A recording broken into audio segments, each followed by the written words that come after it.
So basically, you're a public school teacher, and you're feeling financially and just overall energetically, it's draining for you, but you still want to work with children. You want to work with kids. You love working with kids.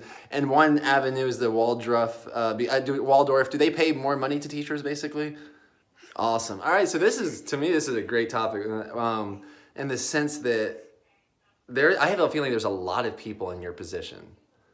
A lot of public school teachers that there's an inkling, they're having an inkling or a feeling that they deserve more compensation. I'm captivated by this topic for humanity as a whole, what you're talking about. And you're basically, I think, an individual that's experiencing something that a lot of people are experiencing. So how does a mom that's a teacher stay in her passion of teaching other children while having her own children and feeling energetically balanced and financially fair and financially taken care of? It's a great thing. Like, one thing that's coming to my mind right now is, have you thought about creating your own school?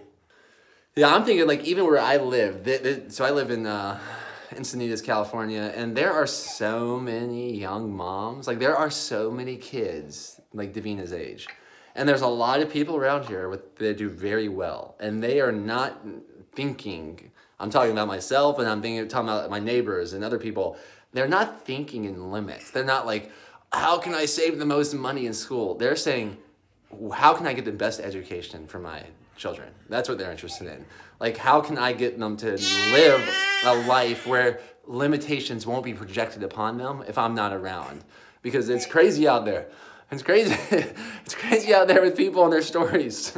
So, like, where does someone like Elon Musk send his kids? It just doesn't even understand the limitation. I think to someone like you.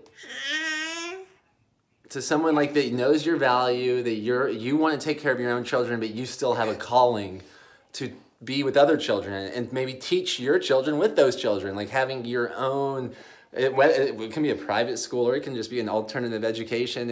And I think once you start dealing with this, when you start dealing with people that don't think in limitations, and when it comes to their kids, their pocketbooks are gonna be wide open. That's what I'm thinking. I would like to see what options you can explore for some sort of either homeschooling for your children with some other children, or homeschooling other people's children, or creating your own sort of. So I'm very captivated by this. Like, what are we gonna do with Davina for her education? I have even the Waldorf schools and the best of the best around here. I still am not personally that interested in sending her off there right now.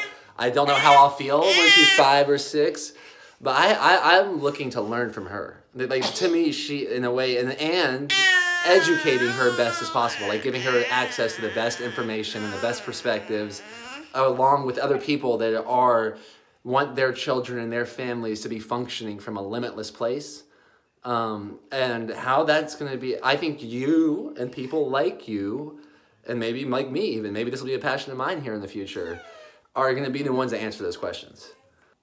Yeah, this is so fascinating for me. So I'm basically hearing, like, how old is your child right now? You said 20 months? So when your child's 4 or 5, you being even a school teacher, you would feel, a public school teacher, you would feel, I'm trusting, awesome if you were his teacher. Like, oh, that's the kind of, obviously, I'm trusting you're living up to your own standards. But you're not that comfortable with sending him off to a public school. In my opinion, in order for someone to really tap into their passion, is that they retire from working. They first retire.